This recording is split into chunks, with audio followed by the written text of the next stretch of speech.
What is going on, everybody? Welcome back to the channel. Welcome to Tuesday afternoon, the Just Gonna Say It podcast. I hope you all are having a great afternoon so far, a great week so far.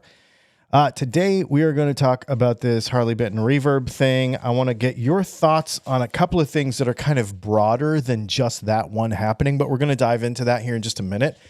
Before we do that, do me a favor, hit the like and subscribe button if you like guitar stuff, because that's what we talk about basically every day of the week here. And go right there because all of our P90 stuff is 10% off this week. So going along with that video that we had yesterday, go to DylanTalksTone and check that out. Also, while you're there, even if you don't buy anything, scroll down to the bottom and submit your rig, a picture of your rig, for a contest. We're going to give away some stuff at the end of the month. So we did it last month, some StewMac tools. So that was pretty stinking cool.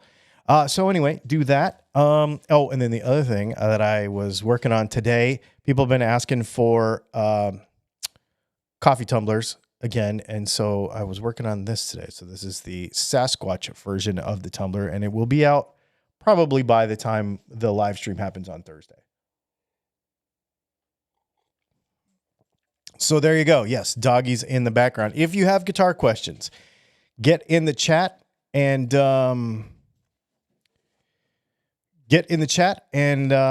ask questions if you want. But we're going to talk today about the well, hang on. Let me just run back through these questions and make sure we don't have anything.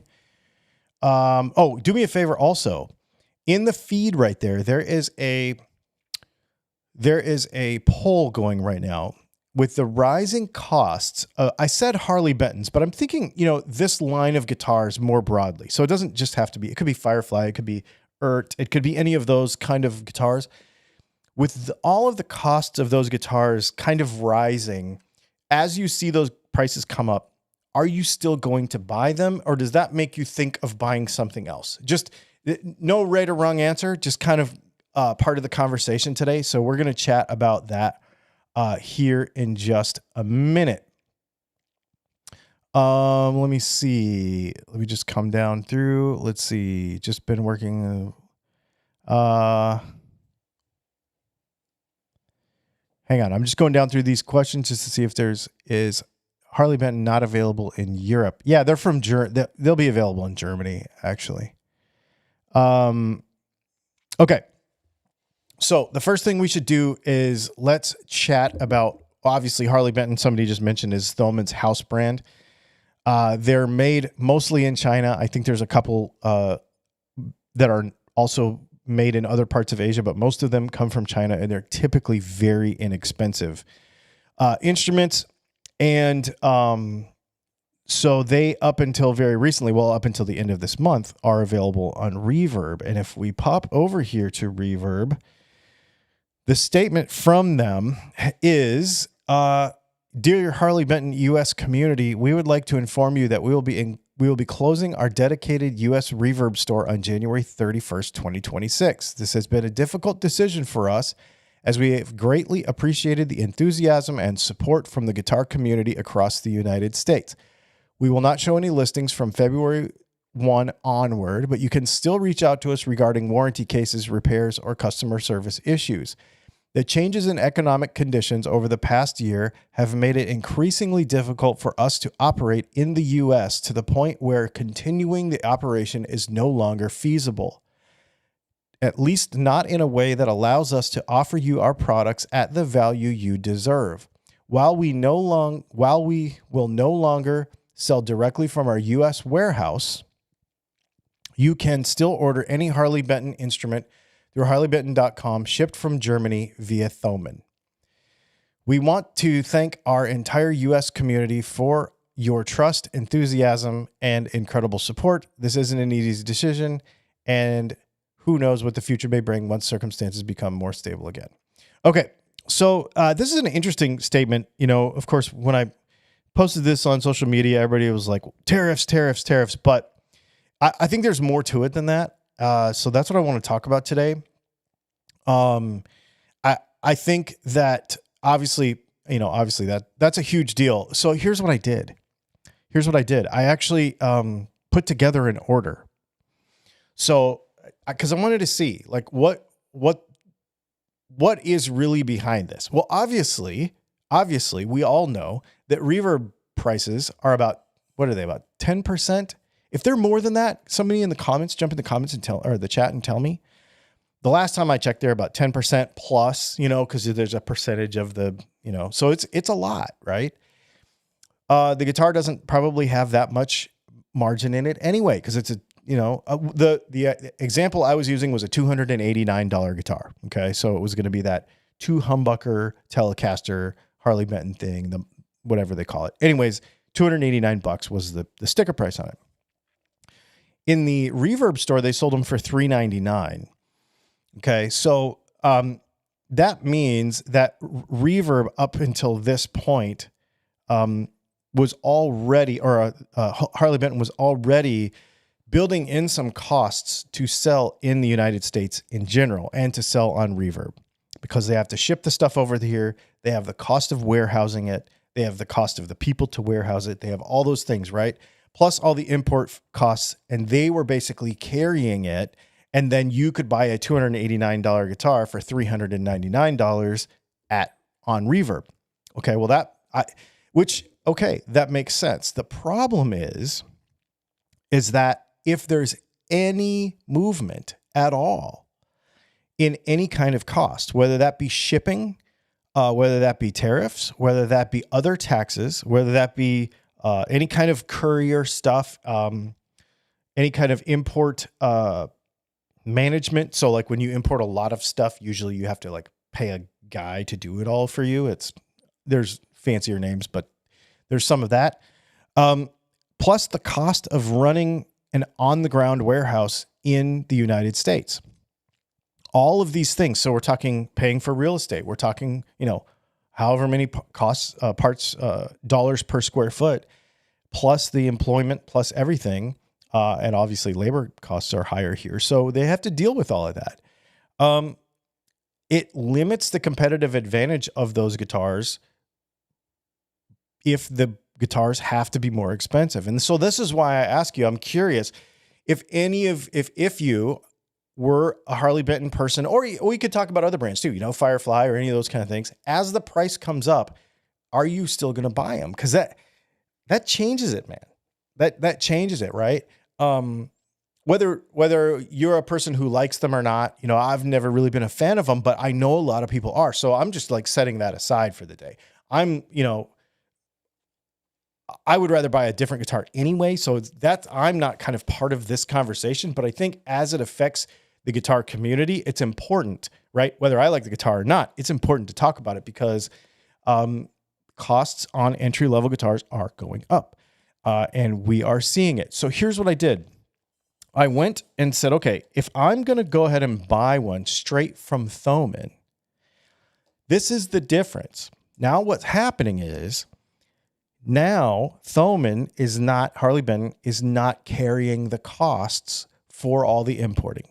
They're putting it on you as a consumer.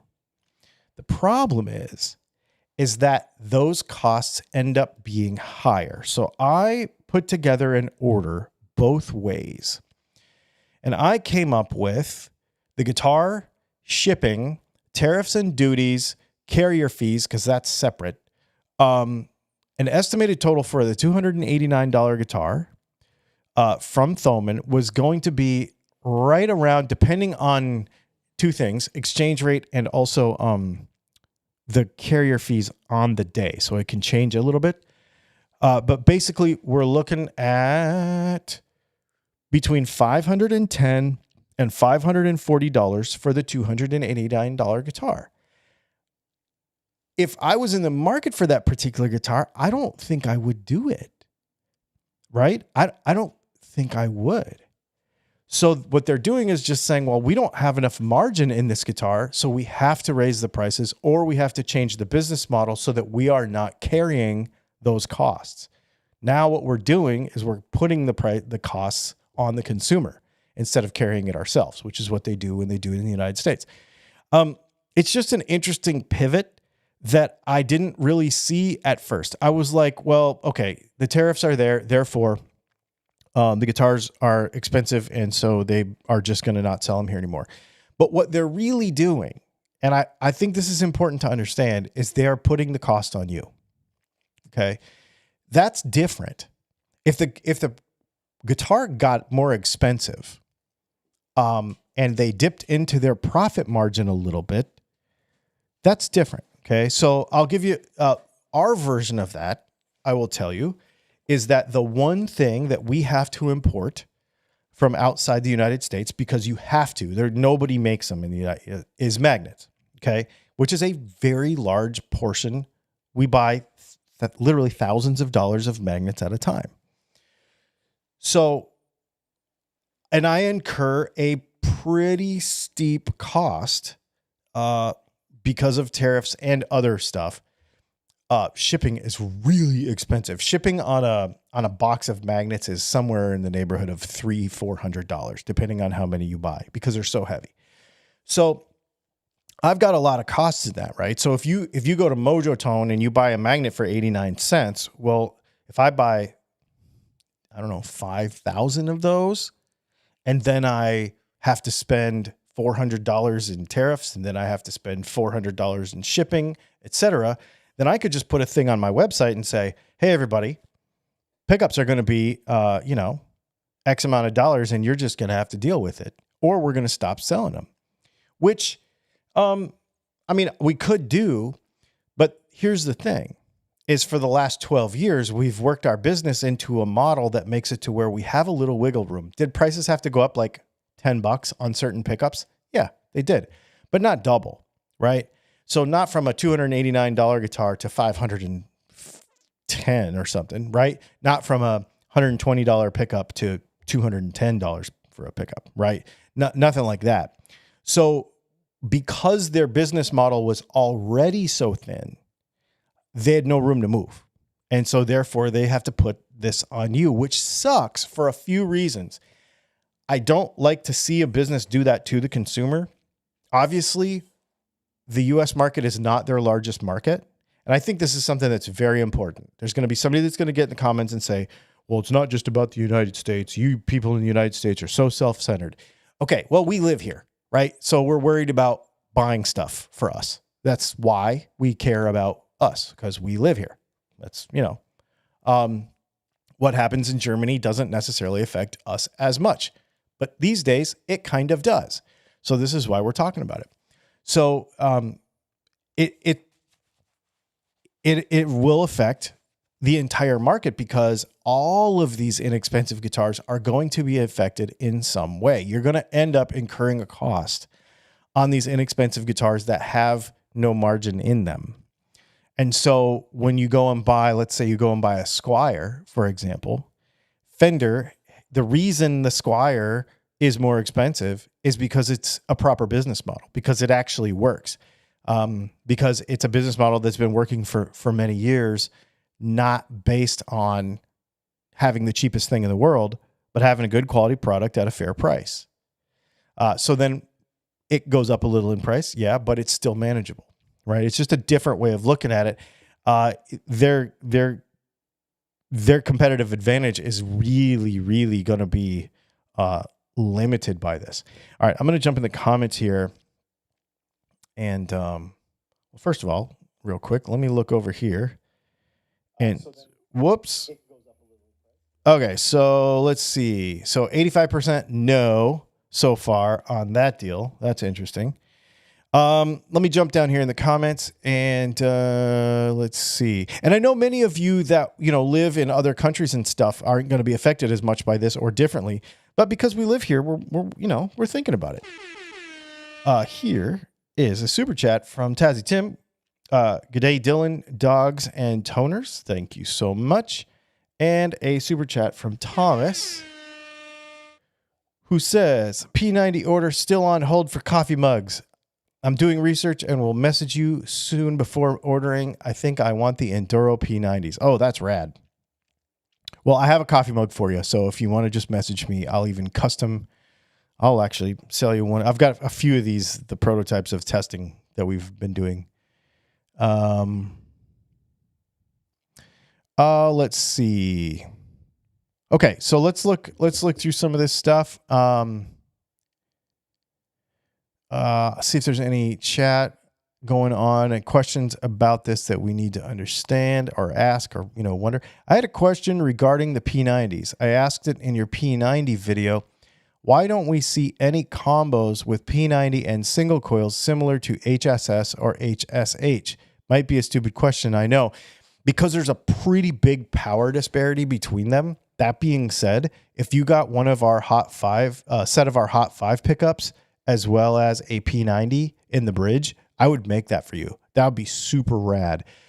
You would have to mess around with your guitar to make it fit. And then the other thing is when you do a P90 in the bridge position on a Strat, you lose the top knob. So we'd end up going to a 2-knob thing, which I know a lot of people don't care about that top knob anyway. So that actually might be a cool thing. Yeah, I'd be happy to do it for you.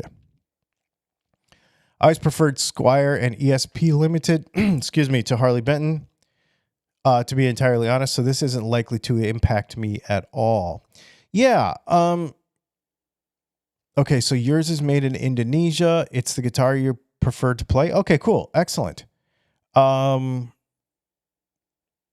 no, I'm glad that people are still, I keep hearing that people, there are similar fees for used guitars coming out of the Far East, Japan in particular. That's an interesting thing. I don't buy guitars from Japan, but I've bought some fountain pens from Japan, and good God, the import fees from Japan are expensive because they do these weird, I don't know how it works over there. I know Shane is probably here and he probably help us out with that, but there's these they're like an import house that like the product goes to this person and this person is the one that actually exports it out to the wherever it's going. Like to me, if I buy a pen, I bought some fountain pens over there, and what you have to do is you literally have to weigh the, okay, this is what it costs if I just buy it here. And this is what it costs if I buy it in Japan and have to deal with all these fees. And do I break even or do I still save some money? Is it worth it? Is it worth all the trouble? And sometimes it is, sometimes it's not. I got a Mont Blanc 149 over there and I got a really good deal on it. And it was good. So, but it doesn't always happen. And so I think that's where we're going to run into with these guitars too.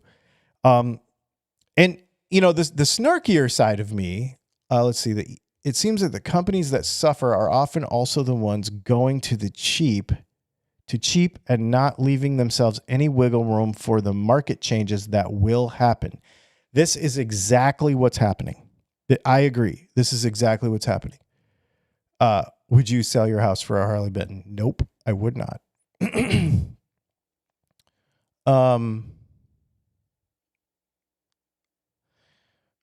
Let's see.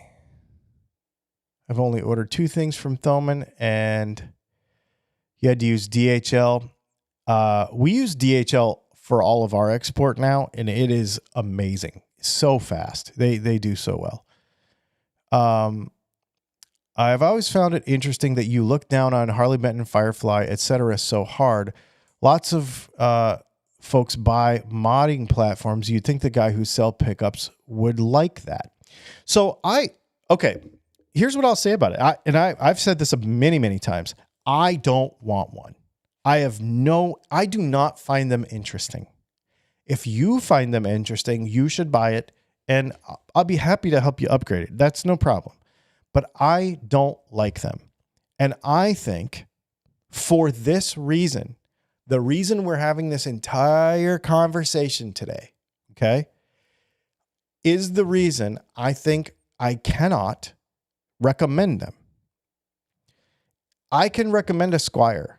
I can recommend an Epiphone. I can recommend a PRS SE because when I look at the business structure over the last 100 years of some of these companies, they're still here and they're doing things in a way that makes sense. I've always looked at it. It's a too good to be true situation, really, for me, is what it is. You look at a $289 Les Paul copy and you go, it's too good to be true. Something has to give. There is no reason in the world why it should be possible to build a guitar for $289 something is suffering, whether that's the quality, whether that's the person building it, whether that is the marketplace in general, like we're seeing now, whether that's the company that's doing it. There's something has to give at $289 to build a Les Paul copy. So it's not that I don't like them. It's that I cannot and will not recommend them because of this conversation right here is exactly why. Would you recommend something that you didn't have the confidence that they were going to be there next year to your friend? This is how I always look at it. If my best friend, okay, or one of my, if you showed up at my door in real life and said, hey, what do you think I should get? Whether it was a pocket knife, whether it was my first fountain pen, whether it was the combination wrench to work on my guitar, whether it was on my car, whether it was brand of tires, whether it was whatever, it doesn't matter. I would never be like, bro, you know what you should get? I saw these tires. They're called, I actually had these on my van and I took them off. They're called Nexus. They're made in China and they're like a third of the cost of everything else. Never mind that like some of them explode on the internet, but not everybody's. So you'll be fine. I just can't do it. It makes no sense to me. So it's not that I'm down on the guitar. You can like whatever you like. I just can't in good conscience recommend them and I won't. And I'm glad I haven't because now look, I'm not, and this is by no means like, and I told you so, because if economic things change or if they figure out a way, they might just be able to switch it back on and it'll be awesome for everybody. So, but I just can't recommend them. It's not that. It's not that I hate the guitars. It's nothing like that. Let's see. If Sweetwater sold Harley Benton, I would consider them. If Sweetwater sold Harley Benton, the guitars would cost $600. They would. Because let's be fair, if you're going to do business properly, never mind the fact that if I were, check this out, if I was to get on their affiliate program, which I've been invited to many times, I would get 15% of that $289. So where is the profit in this thing? $289, I get 15% for telling you to buy it. I don't understand it. I don't get it. I just can't there's just no business sense in it for me. Makes no sense. Yeah. Let's see. Yeah, so I don't look down on the guitar. I look down on the business. I don't even look down on the business. You can do business however you want. I just choose not to do it that way, I guess. And yes, I have probably come off more negative than that in the past, but that is kind of that's really the feelings underneath it all is that I just don't understand the business and I don't want to, I don't want to, I collect vintage Grand Seikos. Ooh, that's rad.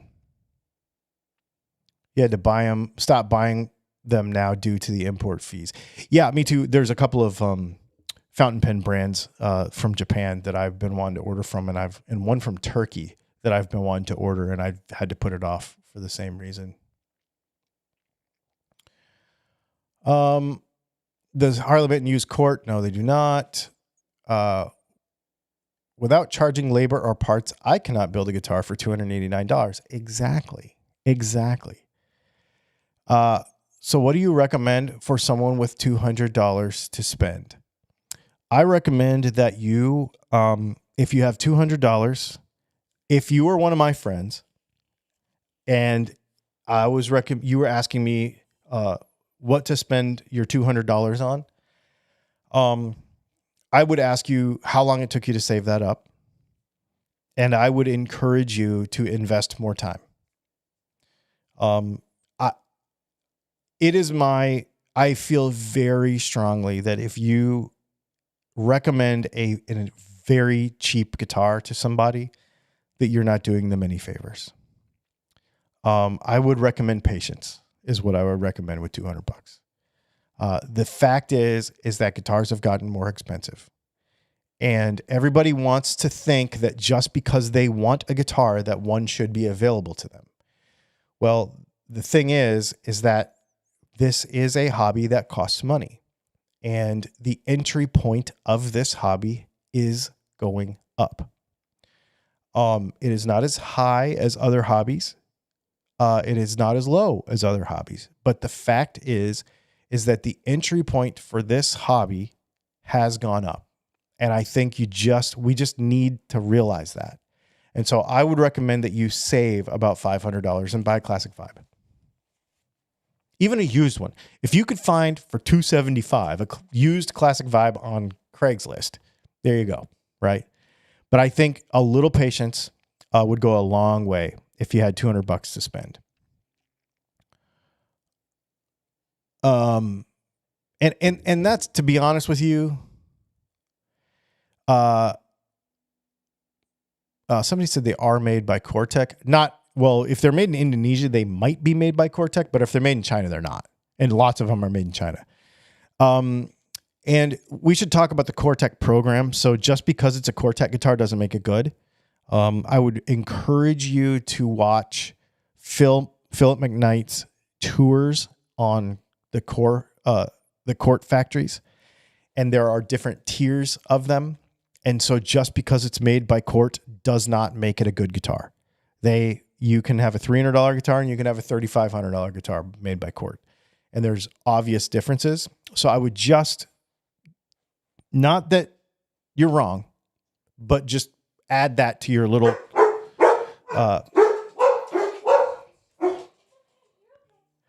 they didn't hear you coming is why. You surprised them. So yeah, I would add that to your conversation.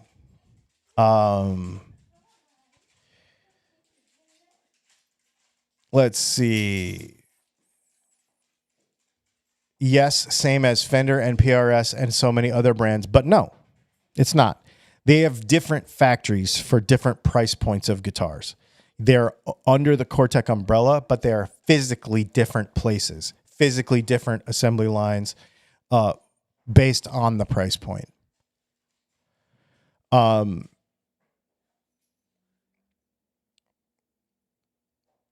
Let's see. I have to agree with patience. Yeah, I want you to be successful at this, right? Like I want you to want to do it. And if I recommend you, there's guitars that are cheap. You could an Ibanez AX120. I bought one of those and had to file like a 1/4 inch of frets off of each end. The thing was terrible. Every guitar I've ever bought under $300 has been kind of terrible. They've been every one, for one reason or another. And you could say, well, that's because you're a snob and you can have whatever you want. No, what I do is I look at a guitar like that and I go, can I recommend this would I buy this for my son? Would I buy this for my daughter? Would I buy this for my best friend's kid? Would I buy this would I do that? And the answer is no, right? That's what I don't want those guitars because I have other guitars, but would I buy it for somebody that I care about? And the answer is no.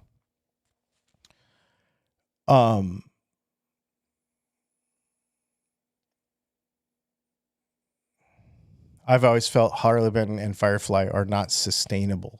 Yeah, no, I agree. Squire classic vibes and paranormals all day. Yeah, and even those have gotten a little more expensive, right? Like even the Squire Sonic stuff is really good, but I think it's $299 now. You used to be able to get a Bullet for like $139, right? But those guitars, and they're good, but those guitars are more expensive. It's just a matter of fact that the entry point for this hobby has gone up in price. Just like anything else, the entry point for a new car, like you used to be able to, let's not talk about Yugo for $39.90. Remember those? But you could I remember when you could buy a Honda Civic for $8,000 or, like a Nissan Versa or something like that. Right. But you can't buy an entry point car in the United States anyway, can you get one for less than $20,000? Maybe still, maybe. I haven't looked at that price point in a while, but it's going to be right there if you can, you know what I mean? Everything has just kind of gone up with that. So yeah. I own one Firefly that I bought to learn to hack on. Yeah. So my choice for that would be any of the Fender Squier debut stuff that you can get on Amazon. That'd be a great guitar to work on. I would not recommend it. So here's what you could do with your $200. If you have a friend who will work on a guitar for you, then maybe the Squier debut off of Amazon for like $150, and then give your buddy $50 to fix it up for you. That might be a move. I wouldn't do that. That would not be my move because you'll outgrow that guitar in like 2 seconds. But if you're really desperate, that might be a move.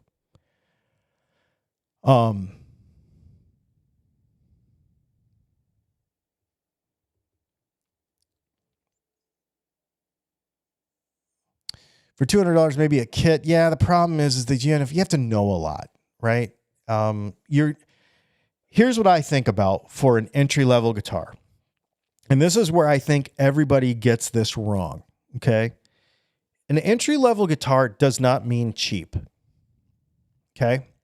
It means wherever you are going to enter this hobby, this thing that we love. So if you enter the guitar hobby at $5,000, that's your entry-level guitar. Get the best guitar that you can afford. It just so happens, though, that the first price point for like a recommendable instrument that will not cut your hands and won't make you hate life is probably in the low-end Squier range, which is going to be $299 and up, right? Isn't that right? What they're somewhere right in there? I could be wrong on the exact dollars, but somewhere in that area. So, it's not, and everybody could say, well, yeah, I could buy this guitar for $150 and do this and this and this and that. But what you have to think about is you are an enthusiast. Okay. One of the things when we talk about this really inexpensive stuff is as an enthusiast, you see the world differently than a person who's never played a guitar before.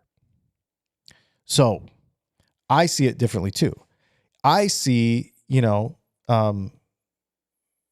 if I'm an expert on something, or if I'm reasonable, let's not even say an expert. If I'm reasonably proficient, and I go buy a guitar that needs, a setup and some work, and I can watch some YouTube videos, and I feel tinkery, and I feel a little resourceful, and I've got a couple of tools, and I can do that, right? But most entry-level guitar players, people that are just entering into guitar land, they just want to have lessons. They just want to take lessons, and they just want to learn. They just want to learn the latest pop song or whatever on their guitar. If your buddy comes to you and says, my daughter wants to play guitar, what should I get her? And you're a guitar enthusiast, don't shoot for the moon, but don't tell her to buy a piece of crap either, right? Be realistic about that, because you want her to love it, or him to love it,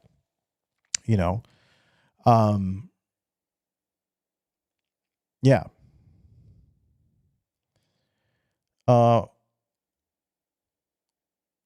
Weird how Dan Electro could make nice guitars with hardboard. That's funny. Well, it was a different time. That was a different time. All you need for a setup is a notch straight edge, string the guitar, and check the action. Well, there's more to it than that. And there is also familiarity with what you're shooting for. You can take a tape measure and, measure anything, but what does the measurement mean, right? What is it supposed to feel like? If, I see this all the time, like in comment sections, like, well, you just kind of have to feel it. Yeah. But a beginner guitar player doesn't know what that is supposed to feel like.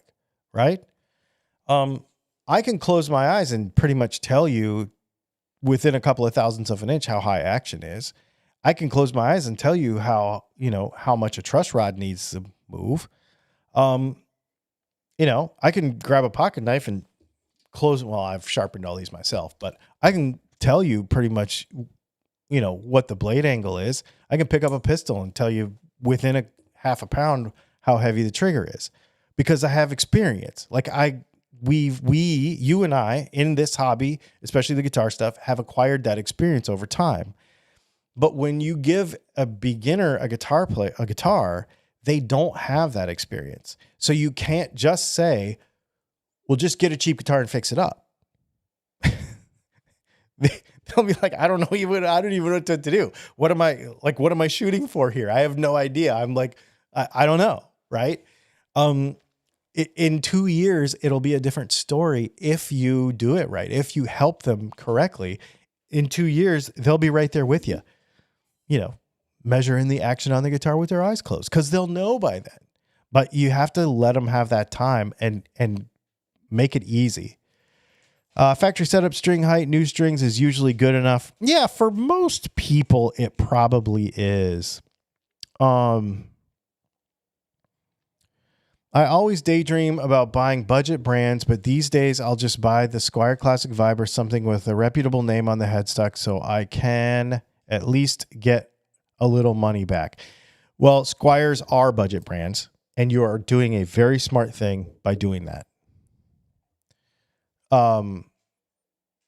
You're doing a very smart thing by doing that. That's cool.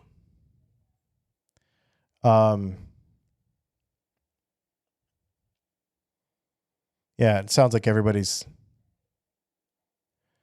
I've had Squiers that could grate cheese and just spent $350 on an Asian guitar with damn near perfect fretwork. Yeah, I mean, you'll get that. They'll be all over the place. That's one of the things that at that price point, you're going to deal with inconsistency. It's just kind of part of it.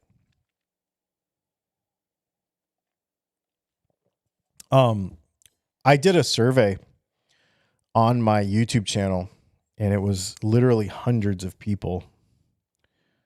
Let me see something here. So I did a survey on the YouTube channel, and it was hundreds of people, and 92 people said that they will probably no longer buy those cheap brands if the prices continue to go up on them, which is really funny. So here's what I'm going to tell you.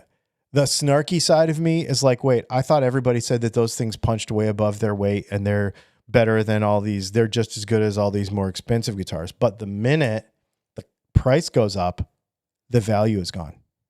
So be real with yourself about what you're looking for. Also, Leslie and I were talking about this yesterday. She's like, why do you think people are so fascinated with these super cheap guitars? She's like, people can't be that cheap. And I'm like, well, some people are just cheap, right? Some people are just cheap. But I was telling her, I was like, I think some of it, because I'm not this guy, okay? We all have the friend, and you're like, hey, nice shoes. Oh, dude, I totally got them on sale. They were however many off and whatever, right? She was talking to a friend of hers the other day that bought a pair of cowboy boots just because they were a good deal. They don't even fit her husband. I think for some, the sport is the deal, and that's fine. That's totally whatever you're into is whatever you're into. That's not me. I want a quality product. I don't want to say I don't care how much it costs because it needs to do what it says on the tin. I want it to work. I think for me personally, I just care about it working. If there is, I don't have like a bad temper anymore like I did when I was younger. But the thing that will get me upset faster than anything is if I buy something and it's supposed to do a thing and it doesn't do that thing. And I'm like, I just spent X amount of dollars and I fiddle with this thing for 2 hours and I can't get it to do it. Is it operator error? Sometimes. But sometimes it's like, I buy a printer and that thing don't work. If it says push here and it's going to see the Wi-Fi and in 5 seconds and they don't see the Wi-Fi in 5 seconds, it's going through the window. You know what I mean? Like, I want it to work. So that's what I really care about. I just want the thing to work. And so if a guitar says it's going to do a thing, then it needs to do the thing. And so I think I don't care so much about, I got it for X amount of dollars off. I got it for so cheap. It has this many features and it's way cheaper than this other one. I don't really care about that. I look at each guitar on its own. But you know, everybody's different. Life is too short to play guitars like that. I agree, man. I agree. Something that I think we should think about, and I want to bring this up, and I know that, glad your hobbies are guitars and not violins, bro. Okay. Let's talk about this for a minute. Guitars are the cheapest. We should talk about that. Guitars are the cheapest, just about the cheapest musical instrument. Can you think of a legitimate, that can be played professionally, musical instrument that you can play in a band that is cheaper than a $500 guitar to get started? I have looked. Woodwinds, brass, percussion, any other kind of strings, way more. And when I say way more expensive, I mean exponentially 5, 6, 10x what a beginner guitar costs. So, you know, we complain about this. The other thing to go along with this is, why are you here? Why are you here?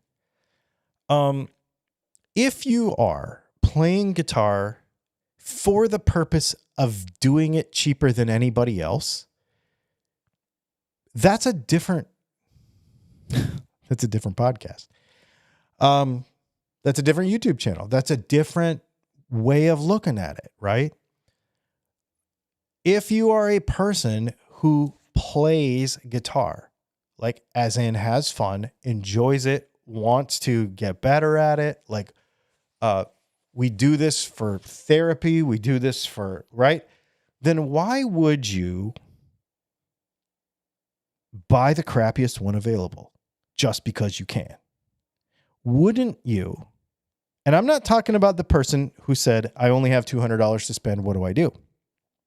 You, in your case, but it's the same as anybody else. Okay. If I can afford a $3,500 guitar and you can afford a $200 guitar or a $300 guitar or a $500 guitar, the answer is always the same. Buy the nicest guitar that you can afford that you will enjoy playing. It's the same answer for everybody, right? I'm not talking about those people. I'm talking about the people who literally have 10 Harley Bentons for the point of having 10 Harley Bentons because they want to have a bunch of cheap guitars. I don't understand the race to the bottom, right? In every other hobby I've ever been in, it's always been like, you know, you have the entry level thing, and it's called the entry level thing for a reason, right? So your entry level pocket knife. What do I have over there? Entry level pocket knife is $1. Okay, I got a $1.10 over there, $68, made in the United States, classic, right? Just classic, $68.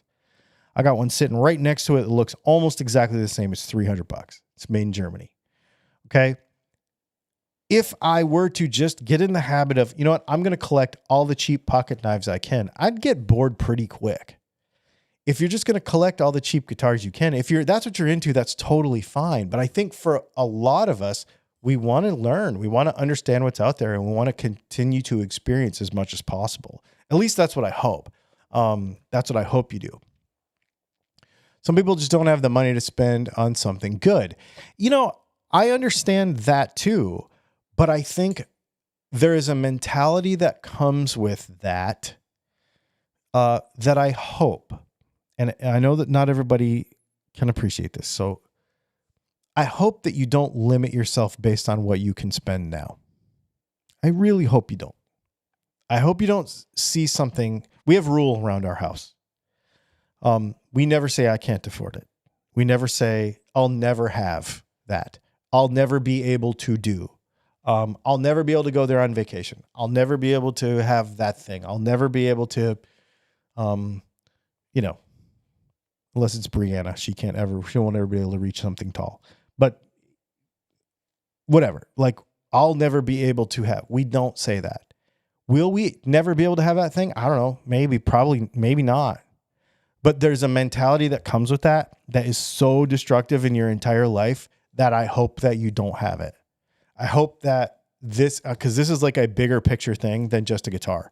Like, if you're like, well, I'll never be able to afford a Les Paul, you probably won't then. You probably won't. But if you start telling yourself, you know what, someday I'd like to try that. Someday I'd like to play one. Someday I'd like to borrow one. Someday I'd like to rent one. Someday I'd like to buy a used one. Oh, look, now I have a new one. And that might be 30 years. That might be 40 years. That might be your entire life getting there. It took me 30 years to get a D28, right? And so there's a mentality that comes with that I hope that you don't have. I hope that you're more constructive than having that mentality. Instead of saying, I'll never be able to have, say, you know, that's pretty cool. I took a picture we were in an antique store yesterday, and we went antiquing on our day off yesterday, and there was a picture of a Chevy Citation. It was like a 80s. For those of you that are really old, you might remember these. My buddy had one when we just got out of high school, and it was like the cheapest, crappiest Chevy car in like 82. Okay. Terrible car. But there was this like wall poster of it. And I was like, I took a picture and I sent it to one of my buddies. And I was like, this is what Harley Benton people put on their wall. It was a joke. It was a joke. But the idea being that if that's all you ever dream of, oh man, I feel bad for you. I don't want you to do that. I want you to put a Les Paul on your wall. I want you to have the white Lamborghini Countach poster. I want you to like aspire to enjoy the thing. And someday I hope you do. Like, I genuinely hope you do. And I think that's the thing that I don't like about this Harley Benton stuff. Beyond the business practice of it, it's the mentality and the loop that people get themselves into with this cheap guitar stuff. When you watch my channel, okay, let me say this too. When you watch Dylan Talks Tone and you see me playing a $4,000 Les Paul, okay? I don't want you to be like, oh my God, he can afford that and I can't. Or like, oh, he's a guitar snob. To be honest with you, I'd sell that thing tomorrow. I don't need it. I'm not attached to it. I'd sell it tomorrow. I'd sell all of those expenses. I was actually thinking about this yesterday. I would sell almost every guitar that I own tomorrow if somebody showed up to me with the money. The only reason I don't is because I want you to watch the channel and see that guitar and go, hey, that's like the white Countach on the wall. I feel more like a curator of the thing because I want to show it to you. If you come over to my house, I want you to play all of them. Like, you know, when a little kid comes over, you hand them a Les Paul and just make sure they don't break the headstock.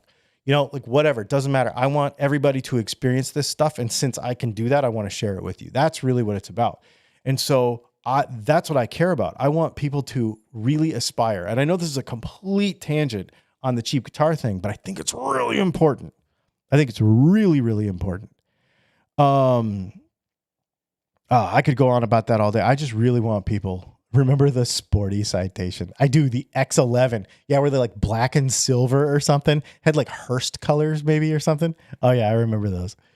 So funny. Yeah.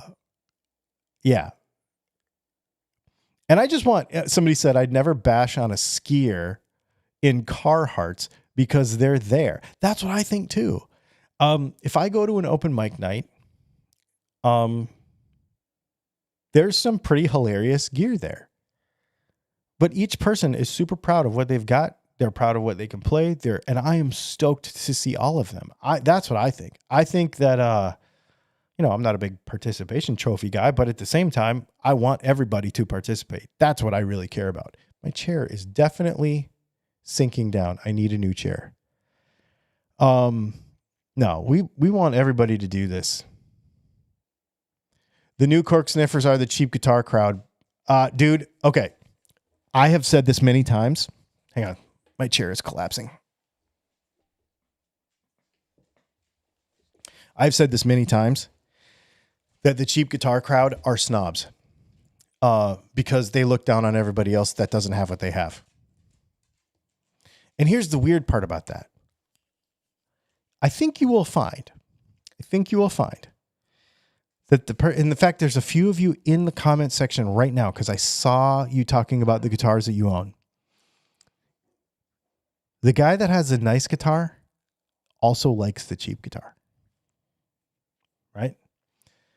The guy that has to justify the cheap guitar because he can't afford the expensive guitar or because he resents the expensive guitar doesn't like the expensive guitar. So who's the snob?